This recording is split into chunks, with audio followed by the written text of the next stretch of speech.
Mary Boyce had just gotten out of a serious relationship. It was one that had spanned over the past 4 years, which meant that Mary was living alone for the first time since she was in college, which was about 6 years prior. Now, everyone who knew her knew that Mary had a distinct fear of living alone. It wasn't that she didn't like alone time, it was just that she had a bad experience in her first apartment, which she lived in by herself.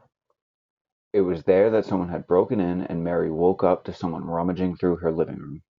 At the time, she was too afraid to do anything and just hoped that if she stayed quiet and pretended to be asleep, the intruder would just leave after getting what they came for. This tactic worked, but left Mary mentally scarred and petrified of being alone in a home for an extended period of time. Now, Mary was a 29-year-old and felt that she was too old to need a roommate to make her feel comfortable, though anyone who knew her would understand her fear considering what had happened to her. Mary didn't want to bother anyone though, so when her and her boyfriend split up, she figured that it was about time that she conquered her fear and lived on her own. At first, things started out a little rocky, and Mary would admit to having a hard time sleeping through the first couple of nights. But eventually, she fell into her own groove and got comfortable in her own home by herself. And after that, everything was going great. It was like a complete transformation, and one that Mary was absolutely loving. And she managed to stay comfortable in her home by herself for quite some time. But everything changed when Mary began to notice that some strange things were happening around her place. You see, Mary, like a lot of us, was a person who fell into certain habits.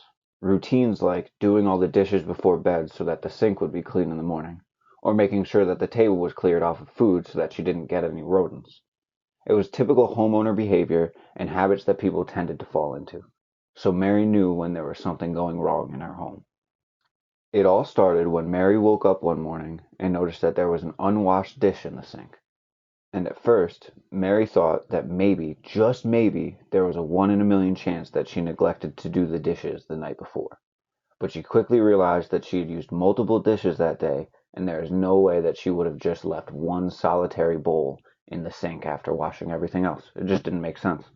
However, that did sound a lot better than the alternative, which would have been someone else putting the bowl in the sink.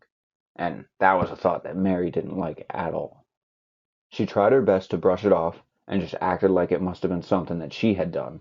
Maybe she somehow didn't see the bowl in the sink before she finished the dishes, but either way, Mary did her best to move past the situation and not allow it to reset all the progress that she had made.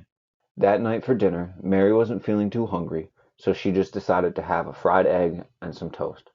This, of course, required her to use the toaster, and once she was done with it, she made sure to unplug it. There was no doubt in her mind that she had unplugged the toaster. And after all was said and done, Mary finished eating and got ready for bed. That night, she made sure to double check that she had emptied the sink of every last dish and then headed off into her room. She had a slightly difficult time getting to sleep, but eventually she drifted off and managed to sleep through the entire night. And the next morning, when she woke up, Mary was happy to see that there were no dishes in the sink this time. However, her joy quickly turned to dread as she looked over to the counter and noticed that the toaster had been moved and was now plugged in. This time, Mary was 100% certain that someone had been in her house, and for all she knew, they could still be there. Mary decided that while she was at work that day, she would call her brother and ask him for his help.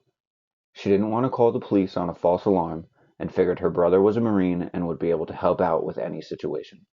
So she called her brother Kenneth on her lunch break and asked him if he would help her figure out what was going on. The two devised a plan where Kenneth would spend the night, but in a way that no one would know he was there. The plan was to sneak Kenneth through the basement that had an entrance directly to the outside, and he would then wait and possibly sleep in the basement so if anything happened he could be there. And I doubt either of them knew just how well their plan was going to work. That night, Mary went into her room and tried her best to sleep, but she didn't have any luck. And no one would blame her for it, as most people would be just as scared as Mary was if they were in her position. And things got even scarier, because this time she was awake to hear the deadbolt lock on her door opening up. And now she was absolutely positive that someone had been breaking into her house for the past few days, if not longer. Mary texted her brother, but before she could hit send, she got a message from him saying to stay calm and that he would handle it. Mary couldn't take the stress, though, and was worried that whoever it was might come into her room, so despite her brother's text, she hopped from her bed and ran to her door to lock it. It was at that point that whoever was in her house charged in the direction of Mary's room. They clearly didn't like knowing that she knew that they were there. Lucky for Mary, Kenneth was able to stop the man in his tracks and ordered his sister to call the police. Mary and Kenneth were shocked when they discovered that the person breaking into her apartment was her ex-boyfriend that she had just broken up with.